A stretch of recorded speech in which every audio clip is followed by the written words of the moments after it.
y también procederemos con lo que es la presentación de nuestros docentes el día de hoy.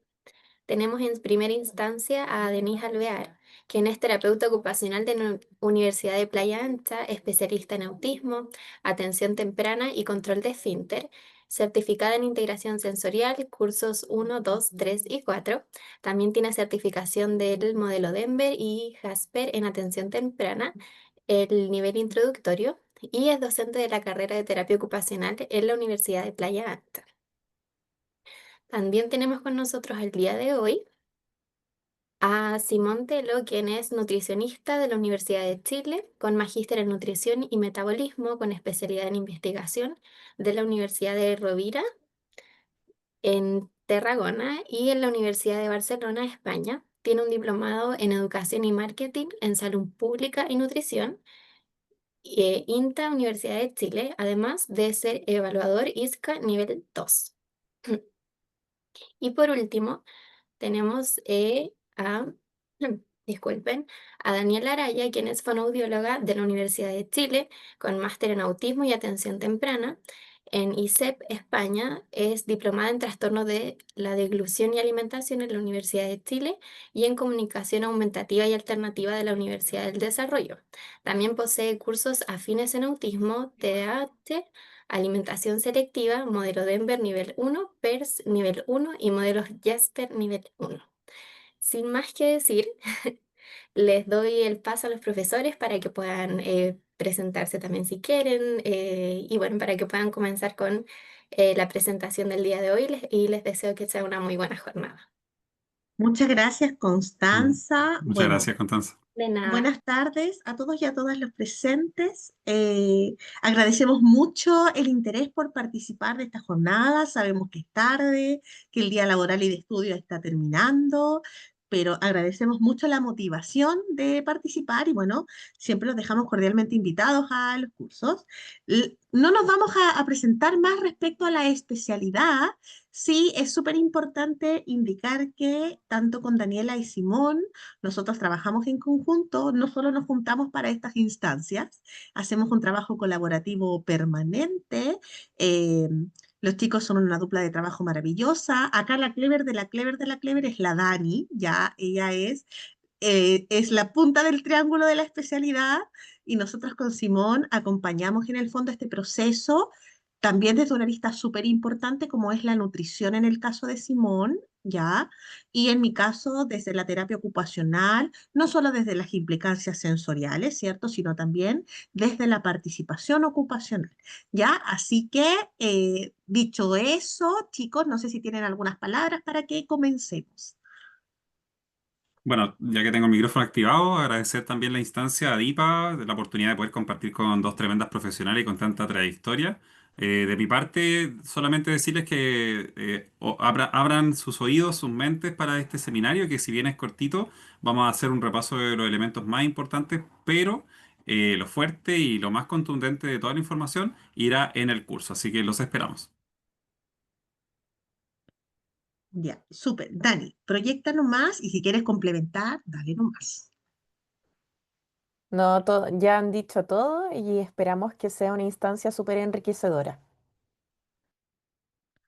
Entonces, ¿qué nos convoca hoy? Vamos a tener el seminario de selectividad alimentaria y ciclo vital, comprensión e intervenciones efectivas, ¿ya? Evidentemente en una hora no alcanzamos a ver en profundidad todo el contenido que es importante, no obstante, uno es dejarlos motivados hacia el curso y dos, tener nociones concretas respecto a algunas de las formas de trabajo, las formas de mirada, ¿ya? Y a la vez ir derribando algunos mitos de la selectividad alimentaria, ¿cierto? Nos encontramos con una fonoaudióloga. ¿Qué hace una fono en selectividad alimentaria? Bueno, las fonos también trabajan selectividad alimentaria y en el caso de Dani, evidentemente, tiene su especialidad y lo hace de forma fantástica. No podemos dejar afuera a los nutricionistas porque es súper importante conocer todos los aspectos nutricionales de nuestros usuarios, más aún cuando son neurodivergentes, ¿ya? Eh, no solamente las personas autistas son selectivas alimentarias, ¿ya?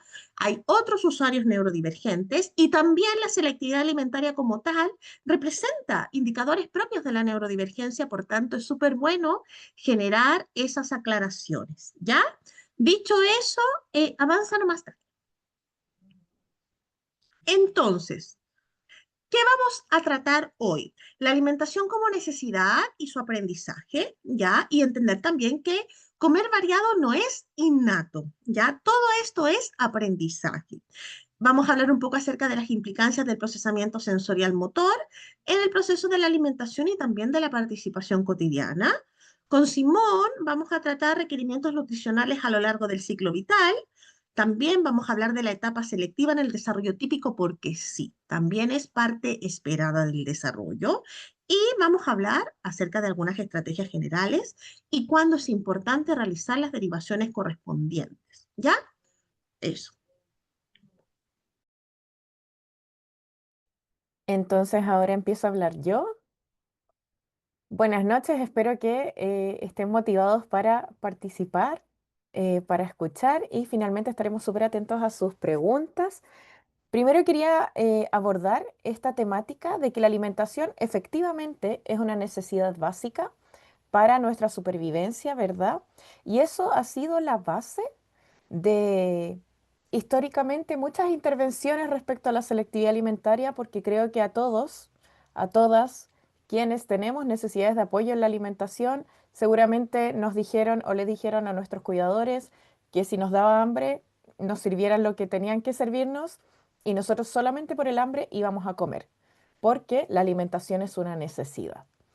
Pero no es tan así. A pesar de ser una necesidad básica, la alimentación variada y la alimentación no solo variada en nutrientes, sino que variada en distintas consistencias, texturas, durezas, en mezclas de texturas, es un aprendizaje. Y de eso vamos a hablar ahora. Entonces, la alimentación se aprende a lo largo de nuestra vida. Cuando recién nacemos, tenemos una serie de reflejos que nos van a ayudar y nos van a facilitar todo lo que es el proceso de la alimentación. Los bebés recién nacidos vienen con un reflejo de búsqueda, ¿verdad? Si ustedes le tocan toda la zona alrededor de los labios, ellos van a tender a mover su cabecita hacia el contacto eh, con el instinto de la búsqueda del pezón materno, ¿verdad?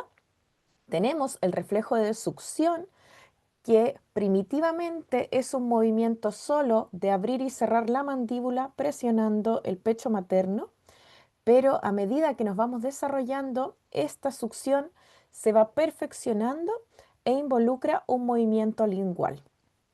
Y eso genera una presión negativa, lo que hace mucho más efectiva la succión durante la alimentación.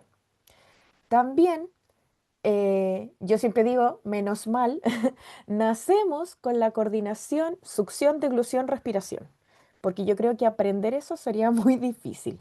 La succión va a ser el movimiento para extraer la leche, la deglución es el reflejo que nos permite tragar y llevar el alimento desde nuestra boca hacia nuestro esófago y al estómago, y eso tiene que alternarse con la respiración, porque cuando nosotros tragamos, la vía respiratoria se cierra completamente para protegerse e impedir que ingrese alimento a la vía aérea.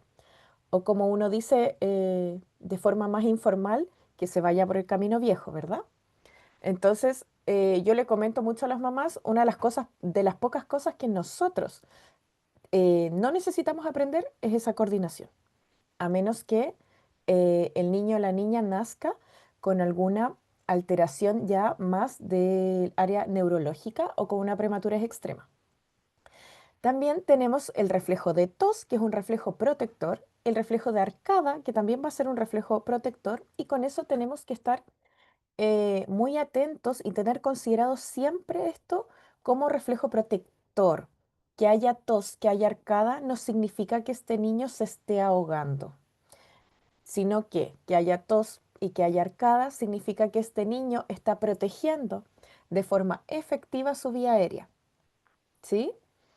porque tanto la tos como la arcada son movimientos eyectores para eliminar lo que tengo aquí obstruyendo. Y el reflejo de protrusión, que lo vamos a encontrar en los bebés cuando empezamos la alimentación complementaria, que uno va a meter la cuchara y el bebé lo que va a hacer es empujar la comida, aquí les voy a mostrar, empujar la comida hacia afuera, porque también es un reflejo de protección. Esta lengua no reconoce, esta boca no reconoce lo que está ingresando a la boca, entonces lo expulso, me protege. Y esos son los primeros reflejos que nosotros tenemos. A medida que vamos creciendo, tenemos otros reflejos que nos van a ayudar a desarrollar una alimentación mucho más madura. Los reflejos facilitadores para esto va a ser el reflejo de mordida. Si ustedes tienen la oportunidad de interactuar con un bebé de 4 o 5 meses y ustedes tocan su encía, inmediatamente el niño va a morder. ¿Sí? Ese reflejo es un facilitador para el aprendizaje de la mordida y de la masticación. Y ese reflejo paulatinamente va desapareciendo. Además, tenemos otro reflejo, que es el de lateralización de la lengua. Si ustedes le tocan a un bebé la lengua por los costados, la lengua va a tender a ir a ese lado, a movilizarse. Por ejemplo, este bebé aquí que está metiendo esta zanahoria en su boca, la lengua, como la ven, está empujando a la zanahoria. ¿Qué nos va a permitir esto? En una madurez de la masticación, la lengua lleva el alimento hacia las muelas. Necesitamos un movimiento lateral de la lengua para movilizar la comida de un lado al otro, porque la masticación es por ambos lados y es de forma alternada. Y además, los movimientos masticatorios no son solamente arriba y abajo, sino que son levemente rotatorios. Entonces nuestras muelas no solamente van a moler de esta forma, sino que también hacen un efecto como de mortero. Y ese movimiento se aprende en esta exploración y gracias a estos reflejos, ¿sí? Una vez que yo tengo mi alimentación o mis habilidades motoras maduras para la alimentación, soy capaz de realizar esta masticación bilateral, alternada. Un momento mastico con el lado derecho, luego mi lengua lleva el bolo hacia el lado izquierdo y sigo masticando. Los movimientos mandibulares son ligeramente rotatorios, ligeramente. Si queremos ver ese movimiento rotatorio, cuando la gente come chicle de forma exagerada, en general hace el movimiento rotatorio con la mandíbula, ¿sí? Podemos contener este alimento en nuestra boca y además no solo en nuestra boca, sino que en el interior de nuestra arcada dentaria. Las mejillas presionan para que el alimento no se escape por entre medio de los dientes hacia los vestíbulos orales. Y también los labios presionan para que el alimento no salga hacia adelante. Y tenemos que tener claro que cualquier alteración en todo nuestro sistema estomatognático, cabeza, cuello, incluso nuestra postura, puede afectar nuestra forma de comer. Y en este momento estoy solamente hablando del tema oromotor. Por ejemplo, cuando estamos resfriados y tenemos malestar en la garganta, se altera nuestra forma de masticar, nuestra forma de tragar porque tenemos dolor. Cuando tenemos un dolor de muelas e intentamos masticar solo por el otro lado. Cuando un niño pierde un diente. Cuando un adulto pierde un diente. Cuando se ponen frenillos. Todas esas cosas van a alterar nuestra anatomía y nuestra funcionalidad a nivel oromotora. ¿Sí? Entonces tenemos que tener claro que esto, yo creo que ya les quedó claro que esto no es automático. Yo no nazco con el switch de comer variado, ¿sí? Yo sí nazco con la necesidad de comer, pero el comer variado, comer cosas sólidas, comer cosas duras, porque esta masticación bilateral alternada tiene que aprenderse, entonces eso ya no es innato. Y vamos a ir viendo cómo dentro del desarrollo típico distintos factores van a influir en esta alimentación y cómo podemos enfrentarnos a la selectividad. Deni. Ya, súper. Ahora, otros elementos que vamos a ver que van a impactar evidentemente en estos mismos elementos, en los procesos de alimentación, en los procesos de masticación y en todo lo que es la ocupación de alimentarse y comer, tienen alto que ver o mucho que ver con el desarrollo sensoriomotor en los primeros años de vida. ¿Ya? ¿Por qué? Cuando uno desarrolla estos procesos, primero desde los reflejos que se desaparecen y que se integran en respuestas más complejas, tiene que ver con dos elementos que son fundamentales en el desarrollo. Uno tiene que ver con la maduración del sistema nervioso central, ¿cierto? Que es un proceso innato de los bebés, pero en la realidad no es suficiente. ¿Ya? Se necesita estimulación del entorno para generar consolidación en los aprendizajes. El cerebro es un órgano dependiente de uso. No me sirve solo tenerlo si no lo estoy usando. Y para generar respuestas más complejas e integradas, necesito un entorno que sea estimulante. De hecho, es más, a veces se confunde, así como dato X, lo que es estimulación con atención temprana, ¿cierto? Todos estimulamos, quienes somos padres, hermanos, ¿cierto? Que participamos en la vida de estos bebés, estimulamos, mas no atendemos tempranamente porque la atención temprana está relacionada cuando existen indicadores de alerta, cuando existen sospechas o dificultades en el desarrollo, que no es lo mismo. Por tanto, los bebés necesitan de un proceso de estimulación temprana, simultánea y sistemática de sus figuras de referencia, no del jardín, no de la escuela, sino de sus figuras vinculares. ¿Para qué? Para generar habilidades más complejas, ¿ya? O sea, propiciar un desarrollo psicomotor dentro de lo esperado en el desarrollo, ir cumpliendo hitos de forma progresiva, ¿ya? Para generar respuestas más complejas, ¿cierto? Por ejemplo, ¿qué hito psicomotor tiene relación con el movimiento de la lateralización de la lengua? Es el gateo. Sabemos que no todos los niños gatean, pero no todos los niños gatean de la misma manera, ¿ya? El gateo no necesariamente es el ideal, ¿ya? Entonces, el disociar cabeza, el disociar cintura pélvica y cintura escapular me permite a la vez disociar el movimiento de la lengua y lateralizarlo, lo que impacta en los procesos de alimentación y también del lenguaje.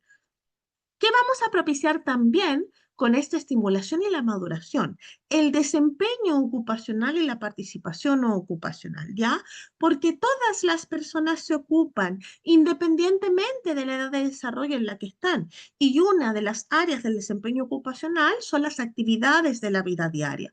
Y dentro de estas actividades están el comer y la alimentación. Pero el comer y la alimentación no implican solamente llevarme el alimento a la boca, implican tomarlo, implican manipular cuchara, implica poder generar una coordinación de mi cuerpo y un buen planeamiento motor para estas acciones, implica participar socialmente de una instancia de alimentación, implica generar elecciones, implica generar hábitos y rutinas. Por tanto, es mucho más importante que solo llevar el alimento, porque la alimentación y el comer genera una significancia que es mucho mayor. ¿Y que buscamos?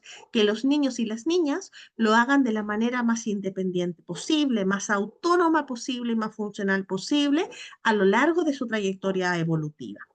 Y por último, el juego es un aspecto que es fundamental, sobre todo en la infancia. ¿Por qué? Porque los niños y las niñas aprenden jugando.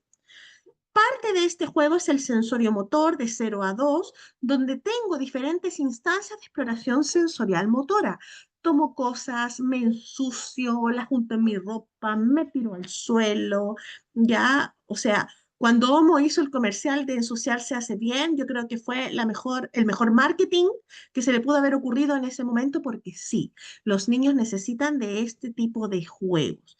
¿Para qué? Para transitar a otros de mayor complejidad, como el juego simbólico, ¿cierto? Que se da desde los 2 a las 4, pero con mayor complejidad de los 4 a los 6, donde yo represento acciones, genero simbolismo, genero ficciones más complejas, hago procesos de dramatización. ¿Y cuáles son estos? Los relacionados con El comer y la alimentación. Yo preparo alimentos, yo le doy alimento a otros, yo juego con mis juguetes, yo juego con mis padres, juego con mis amigos. Por tanto, naturalizo estos procesos a través del juego que a su vez van a llevar a una participación mucho más natural en la vida cotidiana. ¿Ya? Dale nomás, Dani.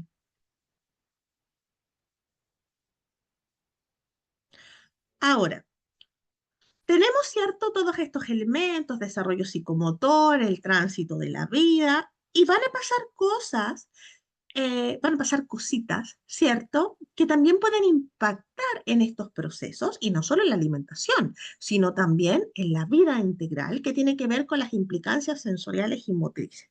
¿Ya?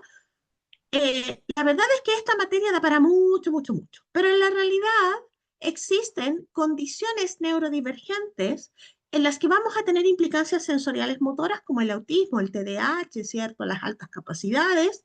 No obstante, los trastornos del procesamiento sensorial o las implicancias sensoriales también representan una neurodivergencia en sí mismas, porque sí, también son una neurodivergencia que no necesariamente se tiene que dar en común con otras neurodivergencias, aunque en realidad es menos común. Y también es súper importante entender que la selectividad alimentaria no solamente se da por lo sensorial, ¿ya?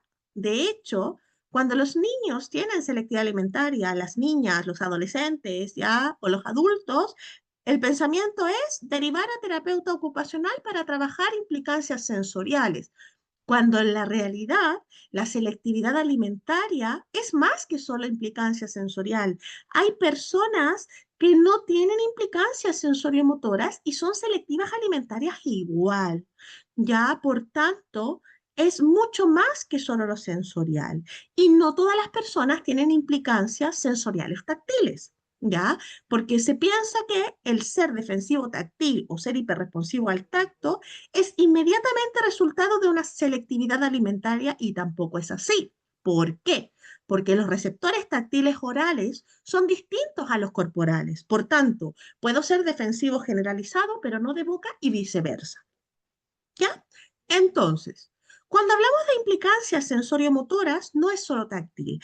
Hay muchos elementos que van a impactar en los procesos de alimentación y puedo levantar selectividad o generar un rechazo alimentario. Tenemos, claro, la defensividad táctil, que no necesariamente es una defensividad oral, pero se puede dar en común, que tiene que ver con una sobrereacción a lo que implica tacto superficial. Tacto superficial, hay diferentes receptores de tacto, ¿ya? Pero cuando hablamos de defensividad táctil o defensividad oral, es tacto superficial. Y desde ahí viene esta textura que no soporto, la viscosa, el pedacito que devuelvo con la lengua, ¿cierto? La mezcla en mi boca y todo lo que eso implica. Y nos vamos a encontrar, por ejemplo, con niños que les va a molestar el lavado de dientes, la pasta de diente, o van a ser más sensibles de arriba a abajo, o viceversa. Por tanto, nos vamos a encontrar con diferentes características, ¿ya? Porque además, el ser selectivo alimentario no es un criterio único para poder cumplir una defensividad oral. Tengo que tener diferentes tipos de indicadores, ¿ya? También vamos a tener un bajo registro sensorial oral táctil, o sea, una baja discriminación. ¿Qué quiere decir esto? Que al revés, voy a sentir menos estímulos a nivel oral. Por tanto, ¿qué van a necesitar algunos de estos niños o niñas o personas? O llenar su boca de más cantidad de alimento o comer alimentos que sean mucho más intensos en sabor o en crocancia, ¿ya? Entonces a veces nos vamos a encontrar con niños que se empujan la comida con las manos, ¿para qué? Para llenar los espacios de la boca, pero claro, van a tener la boca tan llena que les va a dificultar el proceso de gluten, ¿ya? ¿Qué más nos vamos a encontrar? Con una baja discriminación propioceptiva, por ejemplo, y también incluso podríamos hablar de lo vestibular. ¿Por qué? Porque como bien dijo Dani, también podemos tener implicancias posturales en la alimentación, ¿ya? También vamos a tener implicancias en el tono o la laxitud articular, que a lo mejor no necesariamente van a tener que ver con el llevar la comida a la boca o mantenerla a la boca, pero sí con el manejo de cubiertos, con el manejo de la postura, con la permanencia en sedente, que son factores que son externos, que también se relacionan con el propio cuerpo, pero que también van a impactar en la alimentación, ¿ya? Vamos a tener niños, por ejemplo, con un bajo tono oral, ¿ya? Que van a ser más blanditos o van a tener su boca un poquito más abierta. Bueno, Dani en el curso puede profundizar mucho más acerca de esto, pero eso también va a impactar en la alimentación. Imagínense un niño que es respirador oral, por ejemplo, que tiene la boca más abierta o permanece con la boca más abierta, ¿cierto? Por tanto, eso también va a impactar en sus procesos, ¿ya? Dificultades en el planeamiento motor. Si no logro coordinar la cuchara, la boca, la postura, los procesos de masticación, evidentemente eso también va a impactar en la alimentación.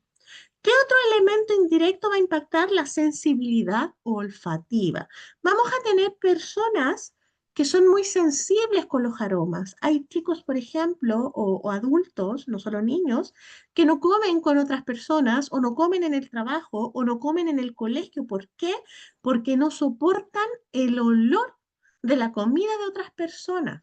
No soportan los olores de las personas, no soportan el olor de la boca de otras personas. Y uno dice, ¿es así? Sí. Ya, yo tenía un niño que él decía así como, no te lavaste los dientes, ¿ya? Cuando evidentemente uno sí se los lavaba, pero él era muy sensible a este tipo de olores y prefería no comer antes de tener que comer con otros, ¿ya? Y por último, vamos a tener implicancias interoceptivas, que este es uno de los sentidos que es menos conocido. Ya la interocepción tiene que ver con estas señales que manda mi cuerpo de forma interna ante necesidades que son biológicas, que tienen que ver con el hambre, con el pipí, por ejemplo, con defecar, cuando estoy mareado, cuando tengo sueño, cuando estoy cansado, por ejemplo. Y hay algunas personas neurodivergentes que tienen dificultades para reconocer estas señales, ¿ya? Hay personas que no sienten hambre, que no sienten estas señales. Por tanto, pueden pasar muchas horas sin comer o el día entero sin comer y si no generan hábitos o rutinas de alimentación, es muy probable que no se alimenten como corresponde. ¿Ya? Y hay algunas personas que no lo consideran por este tipo de cosas como una necesidad. Por tanto, pueden pasar mucho tiempo así. Entonces, las implicancias sensoriomotoras son más que solo lo táctil. ¿Ya? Y la selectividad alimentaria no se comprende solamente de lo sensorial. Y evidentemente, independientemente de cuál sea, todas estas características van a impactar en la participación diaria, ¿ya? Y van a impactar a lo mejor no solo en la casa, sino en otros contextos, o a lo mejor no van a impactar en la casa, pero sí en el colegio, o a lo mejor va a impactar en el trabajo, o a lo mejor va a impactar cuando coma con otras personas y por eso prefiero comer solo. Entonces, desde ahí, ¿qué vamos a observar nosotros? No observamos, no, es que es defensivo oral. Ah, no, tiene una baja discriminación. No, nosotros observamos conducta. Conducta que nos llama la atención. ¿Ya? Eso. Dale, Dani.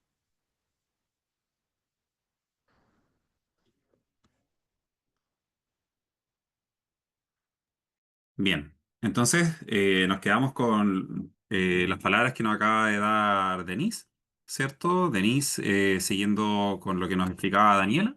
Y ahora vamos a hacer un pequeño cambio en el enfoque, ¿ya? Principalmente porque nunca podemos perder de vista, dentro de todo el trabajo que significa acompañar a una familia, a un niño, a una niña, para que pueda incorporar nuevos alimentos, ¿cierto? A través de la experiencia. Que también hay una cantidad, ¿cierto? Porque no se trata solamente de que los alimentos cumplen un rol, ¿cierto? En lo que es estimulación sensorial, sino que también, independiente que queramos o no, van a tener un aporte energético, un aporte nutricional y que van a ser significativos para la vida, especialmente en la etapa de desarrollo infantil, que es una etapa crítica para el crecimiento y que de hecho muchas veces es una preocupación para la familia, ¿cierto? Sabemos que para los niños, para las niñas, eh, que puedan crecer, que puedan desarrollarse en su máximo, la siguiente. En su máximo esplendor es un objetivo de la familia, ¿cierto? Todos se imaginan este círculo que nace, ¿cierto? Desde la concepción, cuando la familia, ¿cierto? misofonía. Cuando la familia ya está viviendo un embarazo y se imagina cómo va a ser el desarrollo de un niño o una niña, viene el desarrollo de la infancia, luego viene el crecimiento de estos niños, niñas, hasta ser adolescentes, para luego ser adultos, adultos felices, idealmente, ¿cierto? Pero para poder llegar a esto, tenemos que lograr un desarrollo infantil adecuado. Siguiente. Entonces, eh, en ese sentido, nunca tenemos que perder de vista la importancia que tienen los requerimientos nutricionales. Ya una persona siempre va a tener distintos requerimientos, ya sea que coma alimentos seguros solamente o que también se abra a probar nuevos alimentos, esto va a implicar que van a tener un aporte nutricional. ¿Ya? Y en ese sentido, invitaríamos a que cada persona profesional, ya sea nutricionista, ya sea distintas profesiones, puedan identificar, ¿cierto?, cuáles son las necesidades nutricionales. Ya vamos a tener el aporte de calorías, vamos a tener el aporte de macronutrientes, ¿cierto? Lo que conocemos como proteínas, carbohidratos, grasas, micronutrientes, que hay algunos que son esenciales y vamos a hacer un repaso de ellos. Por supuesto que hay un aspecto importante que tiene que ver con la hidratación, ¿ya? Todos sabemos que dentro de lo que es el proceso de hidratación existen alimentos que no nos llaman mucho la atención, ¿cierto? Así como otros que sí son bastante más sencillos, ¿cierto? Hay niños, niñas que se hidratan muy bien, así como otros que rechazan absolutamente el agua y tenemos que acudir a otro tipo de fuente de hidratación. ¿Ya?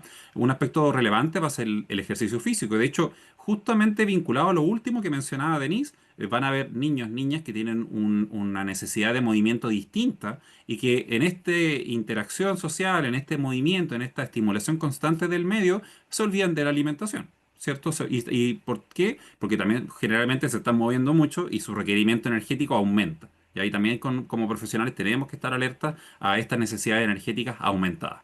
¿Ya?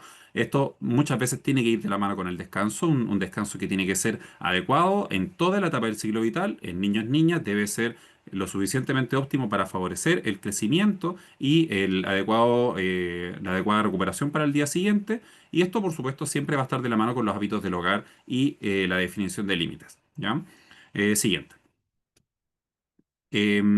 En general, si podemos revisar algunos datos ya recientes, todos sabemos del mapa nutricional. Para los que no saben, en Chile se realiza un mapa nutricional todos los años, ya puntualmente el mapa nutricional de la JUNAEP, que rescata los datos de todo el país, pero solamente en público escolar de colegios municipales. Ya, por tanto, hay un sesgo en la información que nos matiza estos resultados, ¿cierto? Si sumáramos, por ejemplo, todos los resultados de colegios particulares, probablemente estos datos variarían un poco, pero la potencia que tiene esta encuesta es que tiene una información de todo el país, ¿ya?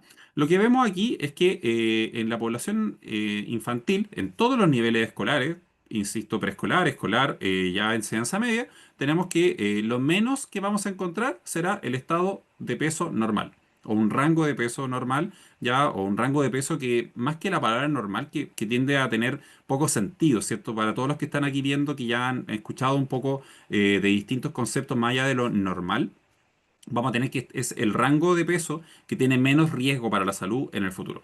Ya, por otra parte, tenemos sobrepeso o riesgo de obesidad en un 27% de la población, un 23,9% de la población tiene obesidad, lo cual es enorme, un enorme grupo de estudiantes que tienen obesidad, de los cuales el 6% corresponde a obesidad severa y, por otra parte, el otro 17,9% corresponde a obesidad por definición. Tenemos también un margen de personas que tienen desnutrición y riesgo de nutrición, los cuales se han ido aumentando en el país por varias razones. Primero, por la entrada de migrantes. Segundo, por la presencia de pobreza a nivel país. Y en tercer lugar, todavía tenemos algunas secuelas de lo que fue la pandemia, ¿cierto? Pero en sí, el estado nutricional es importante y es uno de los aspectos que se ve modificado asociado a la conducta alimentaria. Siguiente. Ahora, respecto a algunos diagnósticos que tenemos que estar atentos y que están asociados a los problemas nutricionales, que ya lo mencionábamos, vamos a encontrar en la consulta nutricional o en distintas clínicas, ¿cierto? Ya sea que seamos psicólogas o que seamos, por ejemplo, terapeuta ocupacional, ¿cierto? Que seamos quizás educador diferencial, vamos a identificar que hay niños, niñas que tienen diagnóstico de malnutrición por déficit, por exceso y también van a tener déficit de micronutrientes. Es decir, niños, niñas que aunque parezca que se están alimentando adecuadamente o que aparentemente tienen un estado nutricional normal, tienen déficit específicos como por ejemplo anemia, como por ejemplo déficit de calcio, como otros que puedan ser importantes para su desarrollo, ¿ya? Estos diagnósticos, por supuesto, tiene que emitirlo un profesional, ¿ya? En este caso, pediatra, puede ser también profesional como enfermera, nutricionista, médico, en los correspondientes controles sanos, ¿ya? Siguiente. Y em, un aspecto que nos va a servir mucho como herramienta es que tenemos este documento, ¿cierto? Que está abierto y de libre acceso para quienes quieran revisarlo. Si bien hay una edición que está en desarrollo, lamentablemente sigue en modo borrador, por tanto yo no la cito, no la referencio para que todos sepan, pero este documento tiene bastante claridad por si acaso quieren revisar los requerimientos y tienen dudas sobre cuánto necesita de energía un niño, una niña, un adolescente, acudan a este libro y van a encontrar esta información. ¿Ya? De hecho, aquí también vamos a encontrar lo que serían las recomendaciones de micronutrientes para la población, ¿ya? Ahora, si me da la siguiente, por favor, vamos a revisar que la secuencia lógica de necesidades de energía es muy variado, ¿ya? Y esto hago un repaso breve porque lo vamos a profundizar más en el curso. Pero en sí mismo, si se fijan, si revisamos el primer mes, lo comparamos con el primer año de vida, tercer año de vida, 6 años de vida, fíjense cómo va cambiando la necesidad de calorías por cada kilogramo de individuo, de persona, ¿cierto? Al principio, un niño de un mes requiere 103 calorías por gramo, o sea, por kilogramo. O sea, si la guagua pesa 4 kilos, significa que estamos requiriendo unas 400 calorías. ¿Ya? Pero ya cuando llegamos a los 3 años, ¿cierto? El requerimiento pasa a unas 78 calorías. Un niño, una niña que pesa alrededor de 20 kilos, 18 kilos, por supuesto va a requerir un aporte energético muy diferente a lo que pasa con la etapa adulta. Fíjense al final de esta tabla, en donde se ve que una persona adulta puede requerir 30 calorías. Hace poquito atendí a una joven, una adolescente, una preadolescente de 11 años, que tiene un gasto energético altísimo, porque ella es muy inquieta y porque además participa en todos los talleres de actividad física disponibles en su colegio, y su gasto energético está en torno a 62 calorías aproximadamente por kilogramo. Así que imagínense la importancia energética que tiene la alimentación de ella. Siguiente. De esta forma, es importante que vayamos reconociendo que los aportes de nutrientes son diferentes, ¿cierto? Por cada grupo etario, ¿cierto? Los lactantes buscamos que la dieta tenga más grasa y menos proteínas, ¿cierto? En cambio, cuando ya estamos entrando a etapa preescolar, escolar, el aporte energético principal tiene que ser los carbohidratos. Si bien podemos discutir sobre qué debería ser más, si carbohidratos o grasa, por supuesto que la calidad influye. En términos de selectividad, el trabajo debe ser bien respetuoso y considerando la gama de alimentos que puede consumir la persona, siendo tratar de ser lo más flexible posible y, por supuesto, tratando de respetar los márgenes de energía. Si una dieta de un preescolar es principalmente grasa, por supuesto que vamos a caer en un exceso calórico muy rápido, ¿ya? Y respecto a las fuentes de carbohidratos, no da lo mismo cuál. De hecho, la Organización Mundial de la Salud siempre nos recomienda tener un margen de aporte de azúcares, ¿ya? Aunque sabemos que muchas veces tiende a ocurrir que se come más azúcar de la que se recomienda, ¿ya? Pero como estamos en un proceso terapéutico, son cosas que tienen que ir trabajándose en el tiempo. Siguiente. Vamos a pasar esta diapositiva, pero esta diapositiva lo que nos muestra y lo que quiero que quede como claro para ustedes es que hay nutrientes que tienen más importancia que otros, ¿cierto? En términos de horarios. Los horarios, por supuesto, que dependen mucho de las rutinas del hogar, de la época escolar, ¿cierto? No siempre todas las comidas deberían tener un aporte semejante. Sin embargo, es bueno tener estructuras o rutinas, ¿cierto? Un poco lo que mencionaba Denise hace poco. ¿Ya? Y proporcionalmente, cuando un nutricionista planifica, uno piensa en estos estándares, ¿ya? Pero siempre tienen que ser matizables según cada familia. Siguiente, todo personalizado. Este es el concepto principal. Y ya creo que esta es la última diapositiva que estoy con ustedes. Solo comentarles que en cada etapa del ciclo vital existen necesidades de nutrientes específicas con nutrientes críticos. El concepto de nutriente crítico no es al azar, ni tampoco para generar sensacionalismo. Es porque tienen un impacto relevante en esa etapa del desarrollo.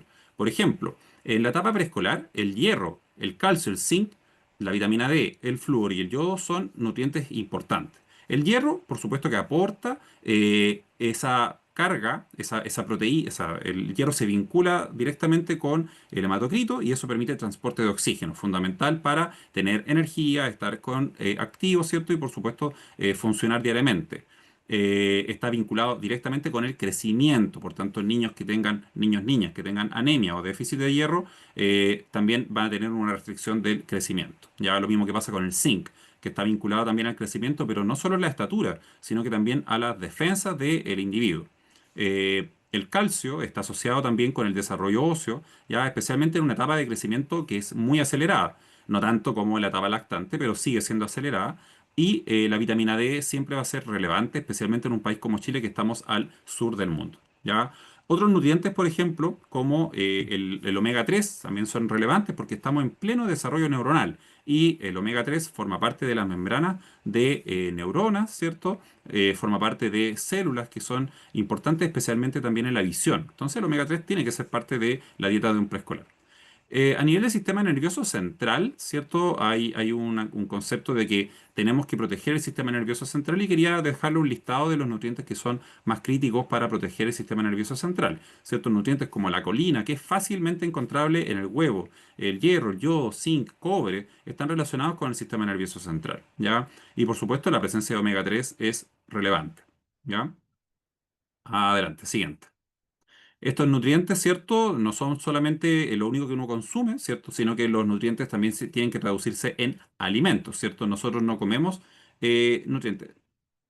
eh, nosotros no comemos nutrientes, ¿cierto? Nosotros comemos alimentos. Y es por eso que existen algunos alimentos que tienen un mayor aporte de hierro. De hecho, aquí en la diapositiva estoy mostrando opciones tanto de origen animal como vegetal para ambos nutrientes, ¿ya? Y que deben ser entregados y educados de forma personalizada para que la dieta no tenga carencia específica, ¿ya? Siguiente. Y finalmente, bueno, contarles que si bien tenemos nuevas guías alimentarias, ya las guías alimentarias no siempre van a ser lo mejor para nuestras familias. ¿Ya? ¿Por qué? Porque las guías alimentarias hablan de la población general. Y cuando hablamos de una familia que está viviendo por selectividad alimentaria, no estamos hablando de población general, sino que estamos hablando de personas que tienen necesidades específicas y ahí es donde más se vuelve relevante nuestro acompañamiento.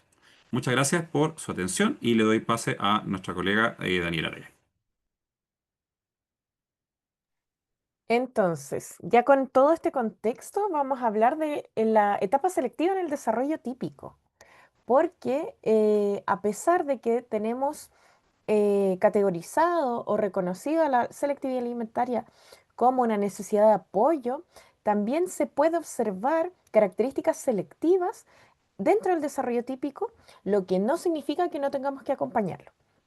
Entonces, tenemos a un pequeño entre 0 y 2 años que está descubriendo el mundo, donde hay una exploración más libre, hay mucha curiosidad, hay mucho interés por conocer cosas nuevas. Y conocer objetos, conocer cosas nuevas se va a basar principalmente por lo que toco, por lo que percibo a nivel propioceptivo e incluso a nivel gustativo, porque entre los 0 y los 2 años todo va a la boca. Entonces no vamos a negar que ese juguete que estaba en el suelo tiene algún sabor. Es trambótico, ¿verdad? Entonces, todo lo que yo estoy conociendo como bebé entre 0 y 2 años es dentro de mi boca y exploro. Y eso me ayuda a dos cosas, a conocer nuevas cosas, a conocer mi mundo que me rodea, pero también todas esas cosas que me estoy metiendo a la boca me ayudan a reconocer mi propia boca, a reconocer mi propio cuerpo. Si el bebé va gateando y choca con algo, reconoce sus propias dimensiones. Asimismo, si se está echando cosas a la boca, reconoce que no puede echarse un palito de apio hasta el fondo porque le va a gatillar arcadas, ¿verdad? Entonces, todo este reconocimiento del mundo se basa principalmente en estos sentidos. Pero a los 2 años ocurre un cambio a nivel cognitivo, a nivel lingüístico. Y el principal cambio a nivel cognitivo es que empiezan los niños a utilizar principalmente su sentido de la vista. Entonces, teníamos antes de los 2 años este cerebro libre de prejuicios que solamente agarraba los objetos sin ningún filtro y todo a la boca, todo me lo acerco, todo lo toco para conocer, pero ahora, después de los 2 años, empieza a ser un cerebro prejuicioso. A ver, ¿cómo se ve esto? No, no quiero. Entonces, esto se junta con el cambio a nivel lingüístico en donde aparece el no, aparecen las frases de no quiero y el niño empieza a reconocer de mayor forma y de forma más consciente cómo su lenguaje puede modificar el entorno. Entonces, si él dice que no, se va a dar cuenta que el resto le va a hacer caso. Está aprendiendo a poner límites. ¿Sí? Entonces, todos los objetos que sean nuevos los vamos a empezar a conocer por la vista y eso incluye el reconocimiento.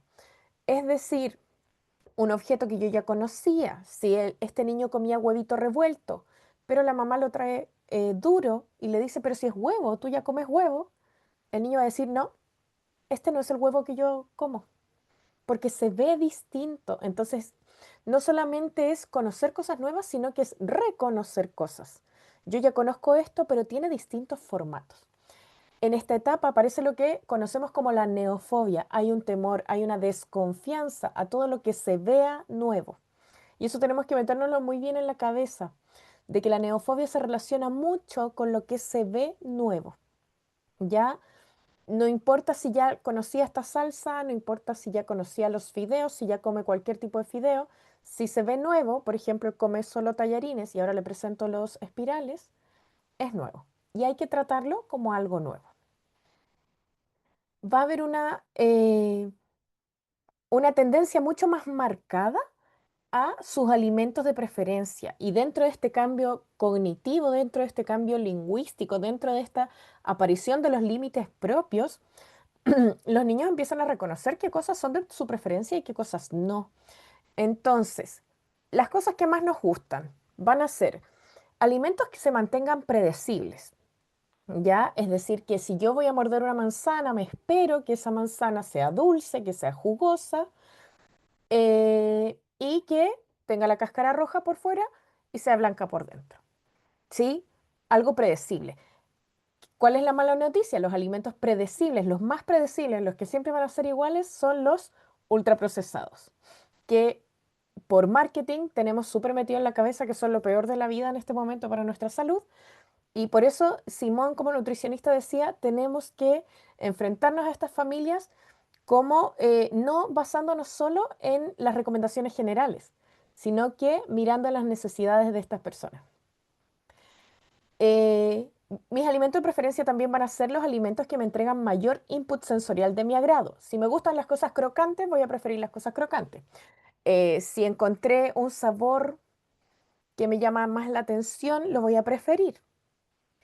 Y también hay una mayor preferencia o mayor facilidad frente a los alimentos que sean dulces o salados. Nosotros venimos seteados neurológicamente para que nos guste el dulce, en primer lugar. ¿Ya? Estamos malditos para que nos guste el dulce. En segundo lugar, lo salado. ¿Ya? Y nuestro cerebro viene programado para rechazar lo amargo. Y eso es un gran desafío. ¿Por qué? Porque la mayoría de los vegetales son amargos. ¿Y cuál es la recomendación de la mayoría de los nutricionistas a la población general? Es incluir más vegetales. Y se nos pone difícil esta tarea. Entonces, si nos enfrentamos a un chico, una chica pequeño que manifiesta características selectivas, está rechazando más la comida, tenemos que acompañarlo siempre de forma respetuosa, que ese es nuestro enfoque como equipo. Y ahora vamos a dar algunos tips para poder acompañarlos. Súper. En la realidad, bueno, todo lo que han dicho los chicos es súper interesante, es súper importante. Yo creo que nunca nos imaginamos la selectividad alimentaria desde esta profundidad de la mirada, ¿ya? Una de las preguntas que surgen mucho, por ejemplo, en la selectividad es que no come alimentos tan variados, ¿ya? Cuando a veces no buscamos solo la variedad de alimentos, sino la variedad nutricional. Por tanto, es súper fundamental consultar a un nutricionista o un especialista. Es súper importante también, como bien dice Dani, conocer aquellas características que son esperadas dentro del desarrollo para no confundirlas también con otras instancias u otras características como las propias de la selectividad alimentaria. Ya, por tanto, que también pudiera ser, ¿cierto?, en algún momento. Pero es súper importante tener un conocimiento en mayor profundidad para poder analizar y evaluar todos los aspectos que participan, que influyen o facilitan los procesos de alimentación. Ahora, respecto a algunas estrategias generales, ya, porque claro, cuando hablamos de, cuando tenemos usuarios, ¿cierto? Cuando conocemos otras personas, uno hace recomendaciones generales, pero en la realidad tenemos que conocer muy bien las características de nuestros niños, niñas, adolescentes, adultos, ¿para qué? Para realizar estrategias o sugerencias que sean mucho más efectivas o dirigidas a estas personas. No obstante, hay cosas que sí podemos considerar de forma integral o de forma generalizada. Una de ellas, desde la infancia, sobre todo, tiene que ver con propiciar distintas experiencias sensoriomotoras en acompañamiento y evitando restricciones en la exploración. Evidentemente, evitando las experiencias dañinas, ¿cierto? Si me quiero enterrar una aguja en la pierna o meter los dedos al enchufe, no lo voy a dejar solamente porque es parte de la exploración. Pero sí es súper importante guiar la exploración, una exploración que sea lúdica, o sea, jugar, modelar acciones, participar activamente en estas instancias, porque los niños no solo necesitan explorar con sus manos, no solo necesitan explorar con su boca, también necesitan explorar con su cuerpo. Necesitan moverse, necesitan participar, necesitan aumentar su participación frente a los desafíos del entorno, ¿ya? Y las actividades de alimentación o la alimentación en sí misma también puede representar un desafío. Por tanto, es súper importante la participación temprana, sistemática, vincular dentro de estos procesos de exploración y de juego sensorial, ¿ya? Por otro lado, vamos a permitir el juego, ¿ya? Juego es la puerta de entrada a muchas de las experiencias que vamos a querer trabajar o realizar, sobre todo desde la infancia. Y también, digámoslo, en la adolescencia o incluso también en la adultez. Jugamos de forma distinta, ¿ya? Pero buscamos instancias de ocio, de divertirnos y de momentos que son significativos. Porque si comiéramos para pasarlo mal, evidentemente no querríamos comer, pero podemos aprender de una manera lúdica y de una manera significativa y respetuosa.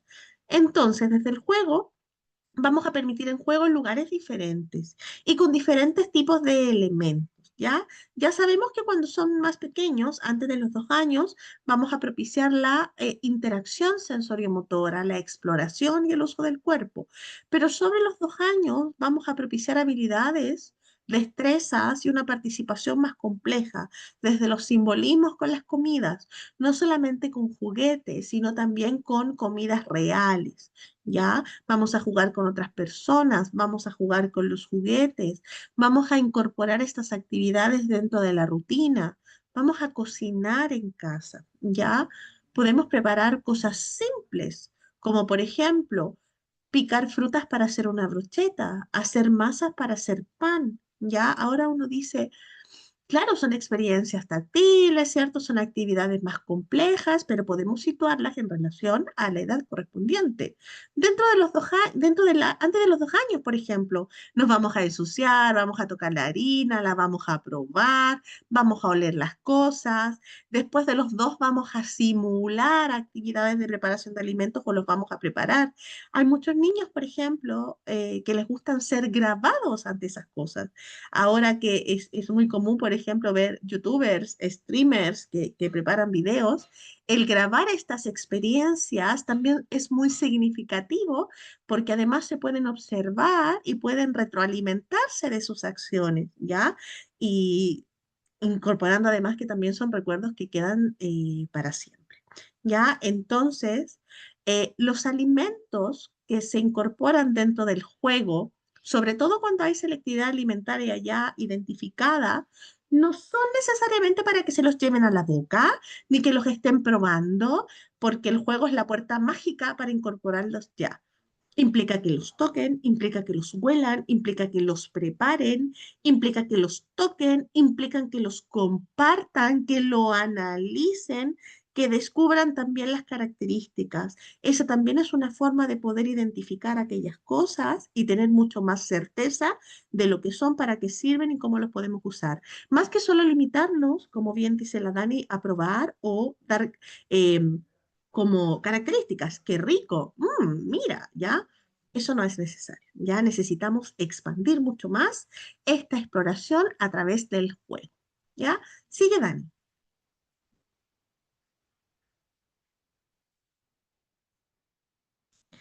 Está silenciada. Sí, ahí sí, perdón.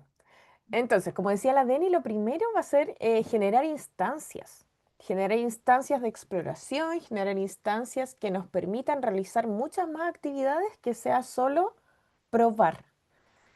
Eh, y estas instancias tienen que ser en un ambiente de confianza, que el niño, que la niña, que el adolescente, que el adulto sepa que puede explorar libremente y que no va a ser obligatorio probar. Y eso es súper importante. Porque si nos sentamos a la mesa y todos te están mirando a ver si te echaste la comida en la boca y esperándote, estamos generando un ambiente de tensión, aunque sea indirecto. Porque recuerden que primero las personas que son selectivas van a ser muy, muy, muy sensibles a esta sensación de presión del ambiente. Y segundo, cuando estamos comiendo de forma social, no estamos todo el rato mirando lo que el otro está comiendo, no estamos midiendo la cantidad de lo que el otro está comiendo. Entonces, si nos enfrentamos a un alimento, no va a ser natural que nos obliguemos a echarlo a la boca y medir cuántas cucharadas de ese alimento nuevo se echó a la boca, ¿ya? Podemos conocer y explorar alimentos mucho más allá de sentarme a comer. Como decía la Deni, podemos involucrarnos en la preparación, podemos involucrarnos en la compra, podemos involucrarnos en la limpieza, en guardar, en sacar de las bolsas del supermercado, en llevar, en guardar la colación del papá, por ejemplo. Y ahí quitamos toda la obligatoriedad de probar porque en realidad lo que estoy echando al bolso no es mío, ¿ya? Y es una aproximación. Existen autores que hablan de que la alimentación tiene hasta 32 pasos. Y el último paso es morder, masticar y tragar. Y el primer paso va a ser aguantar en la misma habitación. Ese es el primer paso de todos. Entonces, si tengo un niño que tiene características, o un adulto, o un adolescente, que tiene características de una sensibilidad, de una mayor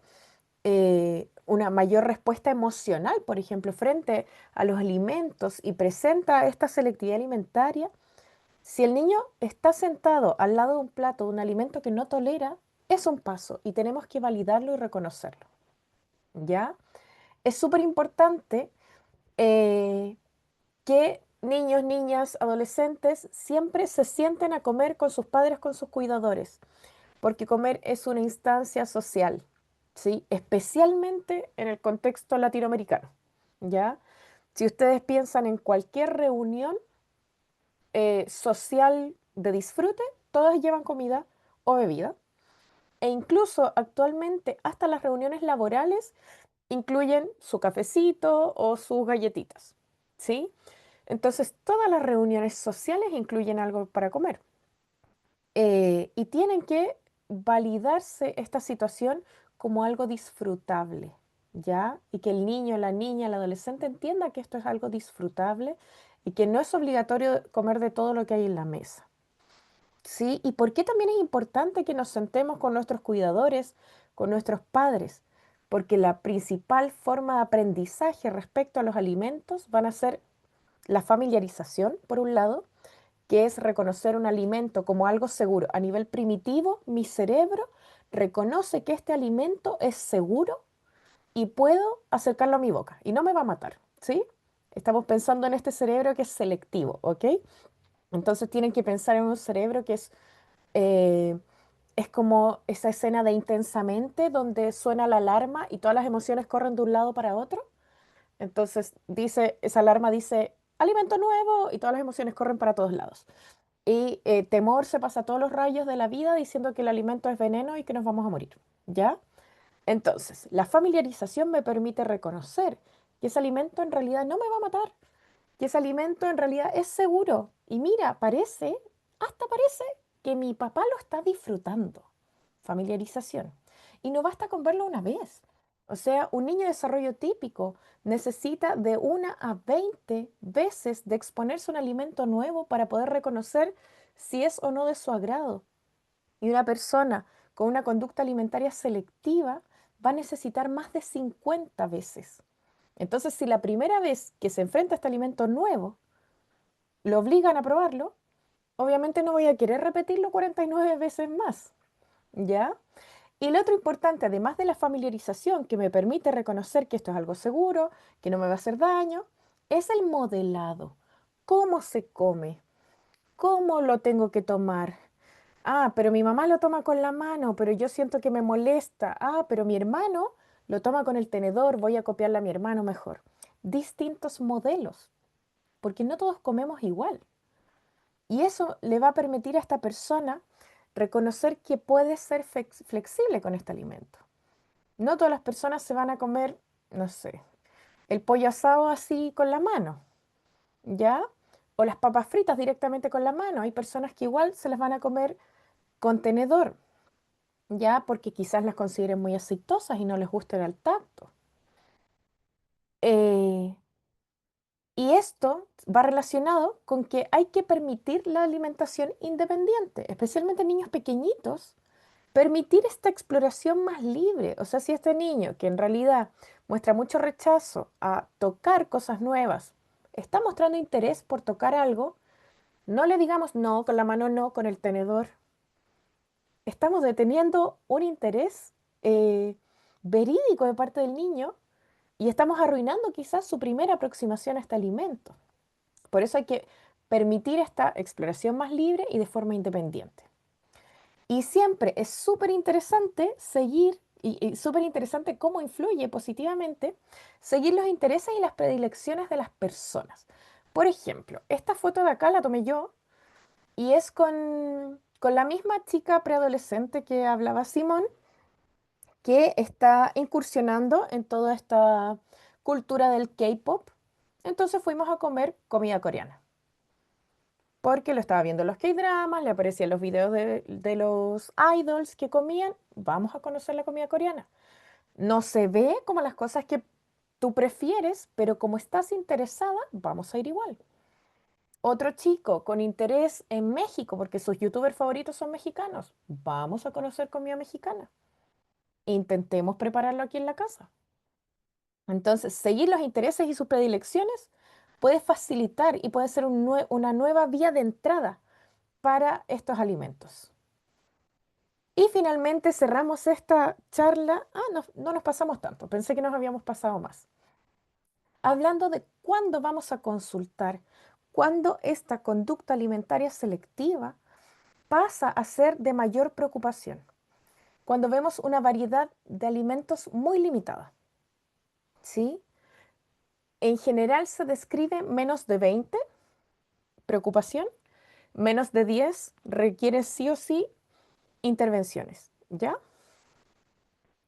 Una emocionalidad muy extrema, muy reactiva frente a la alimentación. Esto que yo les decía, que si lo estamos todos mirando, empieza a angustiarse, se pone a llorar.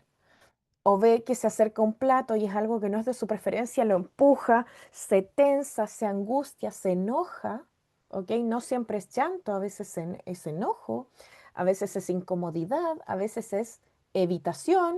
Voy a buscar esto otro. Es que se me quedó no sé qué, ¿sí? Y todo eso tenemos que estar, ojo, de qué puede estar indicándonos esta evitación, esto que siempre se le olviden las cosas, esto de que se para cada rato al baño, esto que se para cada rato a su pieza. ¿Ya? Limitación en la participación social en instancias de alimentación. En adultos, por ejemplo, que no quieren ir a ciertas salidas porque el lugar de alimentación no les gusta, el tipo de comida que hay ahí no les gusta, o el contexto no les gusta ir a un bar a tomarse unos tragos, hay mucho ruido, las luces, etcétera. Limita la participación social, ¿ya? En adolescentes y en niños más pequeños hay muchas veces que evitan participar en todo lo que es almuerzos familiares, cenas familiares o almuerzos con amigos. debido a que saben que para ellos mismos es complejo. E incluso la misma familia muchas veces evita esos contextos. A mí me ha tocado muchas familias de niños pequeños que si los invitan a un almuerzo familiar, ellos llegan después, llegan como al postre, para evitarse la incomodidad para el niño en sí, pero también ellos como padres o como cuidadores evitarse el, pero ¿por qué no está comiendo? ¿Pero por qué no sé qué? Porque eso también va a causar aún más presión para esta familia, ¿verdad? Si nos encontramos los parámetros nutricionales alterados, ¿ya? Y el alteración de parámetros nutricionales es válido a lo largo de todo el ciclo vital. En niños pequeños se puede observar también alteraciones en el crecimiento o un desfase en el alcance de los hitos del desarrollo. Pero, por ejemplo, en adultos podemos encontrar desde una desnutrición o un déficit de nutrientes, también podemos encontrarnos con resistencia a la insulina, diabetes, hipertensión, y todo eso puede ser que esté relacionado a la escasa variedad de alimentos que estamos incorporando. Si tenemos vómitos o náuseas, ¿sí? Si tenemos vómitos o náuseas, no es solo selectividad. Puede que haya selectividad, no lo podemos descartar. Pero si hay mucho vómito, hay mucha náusea, no estamos hablando solo de una selectividad, porque como les decía, delante, un niño que rechaza un alimento va a toser. Un niño que rechaza un alimento puede tener una arcada. Esa es la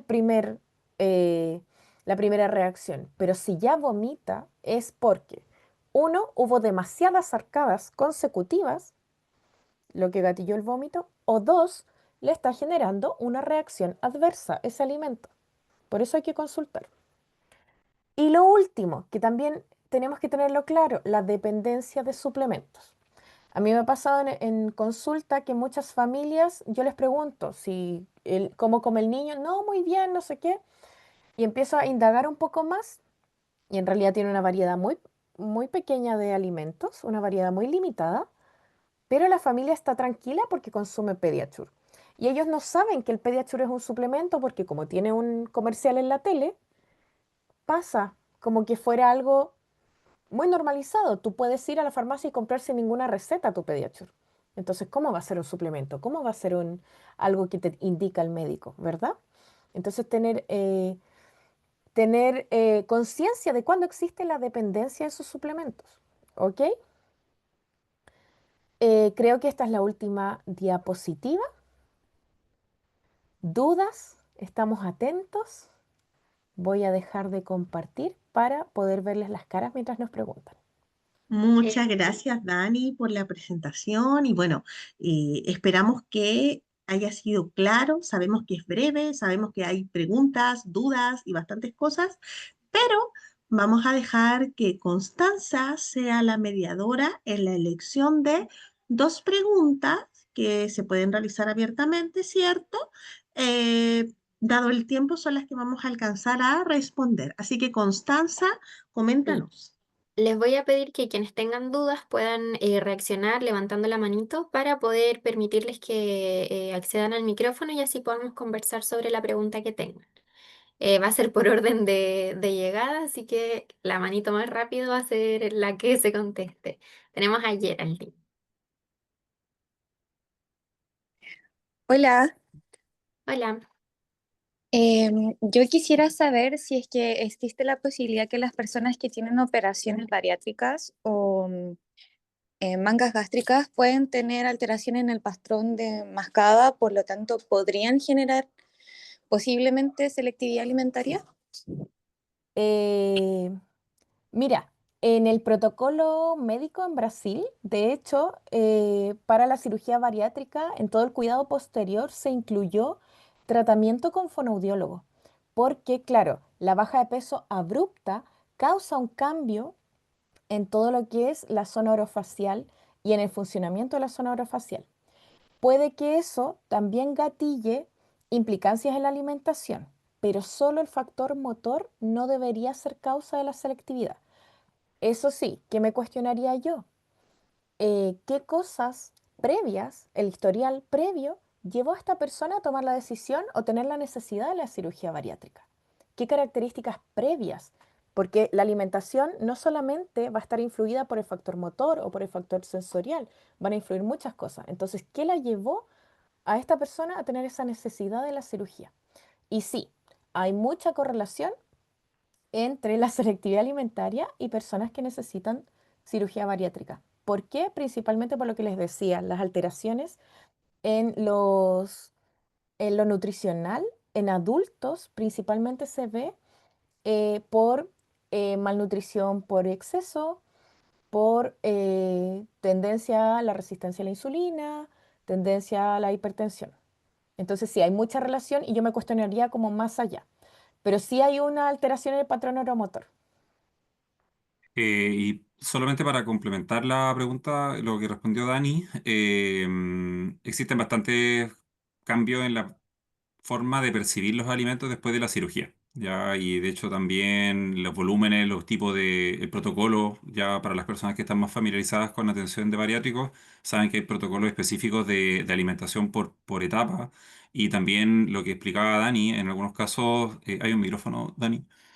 Hay un problema justamente cuando pasamos de distintas etapas, o sea, pasar de alimentos comunes, tradicionales, ¿cierto? Pasar a una etapa líquida, después papilla, después blando. Entonces genera también muchas sensaciones nuevas y también los volúmenes de alimentación cambian tanto que también se genera muchas modificaciones. Ya creo que sí. Lo que decía Dani es todo lo que hay que mencionar y hay que sumarle, por supuesto, el seguimiento del aspecto tanto psicológico como del seguimiento a las reacciones adversas ante alimentos y texturas que se están incorporando. ¿Ya? Eso quería complementar. Bueno, vamos a cerrar entonces con la pregunta de Alfa. Hola. Hola. Bueno, yo tengo una pregunta en la parte nutricional. ¿Cómo podemos favorecer la alimentación a una persona autista pero que es diabética? Lo digo desde mi perspectiva personal. Ahora bien, yo soy autista de altas capacidades y soy diabética hace 2 años. Lo digo más de una persona adulta, obviamente ya uno sabe lo que tiene que comer y lo que no, pero ¿cómo le sacamos el alimento confort que muchas personas autistas tenemos, hablando de un niño y de un preadolescente? Porque es súper difícil. Bueno, gracias por la pregunta, Alfa. La verdad es que el abordaje de diabetes es un poco más allá de lo que se espera para este seminario, ¿ya? Pero específicamente lo que te puedo comentar tiene que ver con revisar todos los hábitos de la persona, ¿ya? Porque tenemos que ver a la persona desde la perspectiva más holística posible, ¿cierto? Nunca debemos cerrarnos solamente al aspecto nutricional. Por ejemplo, si tengo un usuario, ya esto es un comentario porque igual es una de las áreas que yo más trabajo en tema de metabolismo. Si tenemos una persona que puede que no coma tan saludable como se espera, ¿cierto?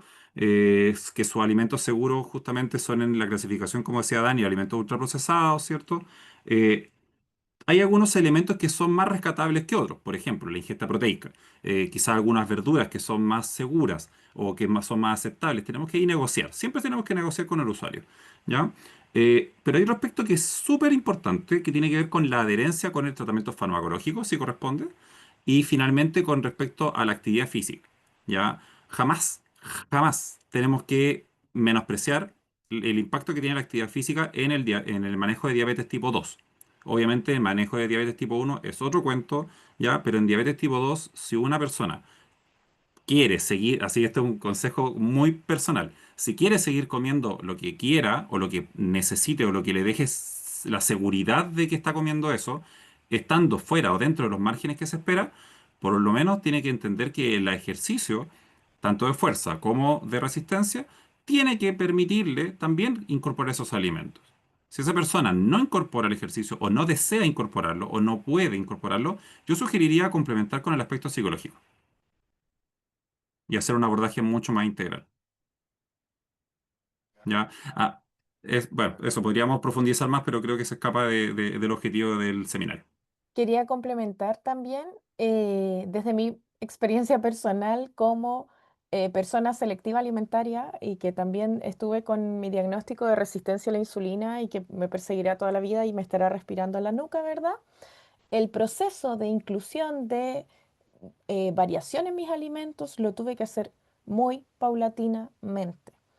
A mí me tocó visitar distintos nutricionistas que me daban esta estrategia general y para mí era un impacto y un shock y no, eh, y en realidad no podía porque me enfrentaba a esta pauta y me generaba demasiado estrés porque eran demasiados alimentos que yo no consumía.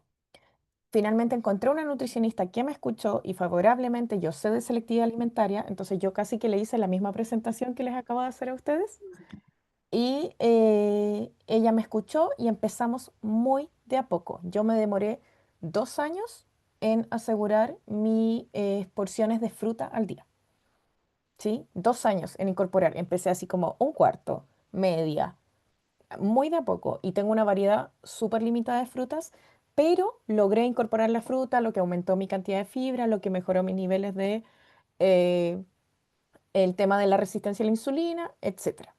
¿Sí? Entonces se puede, es paulatino y es más lento de lo que muchas veces se espera en la población general. Para lo tengas claro, lo que dice Simón respecto al ejercicio también hay que considerarlo porque es súper, súper importante el cómo la musculatura va a trabajar con esos nutrientes.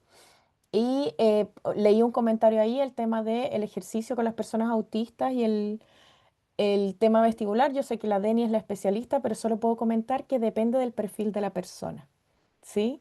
Para que lo tengan claro y que no quede esa duda ahí dando vueltas.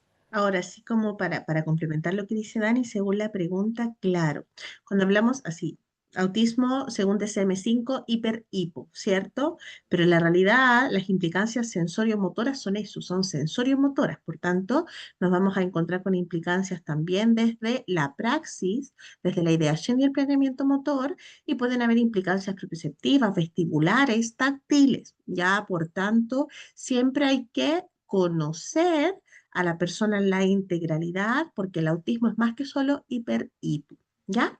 Eso. Bueno, entonces con esta respuesta damos por finalizado este seminario. Darle las gracias a los tres. Fue una muy buena presentación y bueno, le están también dejando los agradecimientos en el chat. Así que bueno, dejar a la gente invitada también para que puedan unirse al curso, ya que esto fue una pincelada de lo que va a ser. No sé si es que ustedes quieren dejarles alguna invitación también. Solo comentar, como vi en ciertas preguntas, vamos a ver todo lo que son, todo lo que influye en la conducta alimentaria selectiva, todo, qué es lo que la diferencia del trastorno de alimentación pediátrica, qué es lo que diferencia del ARFID y qué es lo que lo va a diferenciar de los trastornos de la conducta alimentaria, además de estrategias mucho más específicas de lo que pudimos ver ahora. ¿No? Y también vamos a aprender mucho con los casos clínicos. O sea, muchas veces la idea de un curso así, Denise, Daniela, yo tenemos experiencia en distintos casos y los casos que vamos a abordar son reales. Entonces, no queremos venderle un contenido que solamente va a ser teórico y jamás puedan aplicarlo. Al contrario, necesitamos que sea aplicado porque si ustedes lo aplican, significa que las familias van a encontrar la mejor respuesta posible. Así que ese es el objetivo de este curso y yo sé que lo van a aprovechar. Súper, muchas gracias a todos los participantes por sus comentarios tan bonitos. Nos encanta que les haya gustado. Sabemos que el tiempo se pasa volando, pero esperamos encontrarnos en el curso. Ya, así que muchas gracias a todos y a todas. Nos vemos desde el viernes. Ya, así que buenas noches. Chao.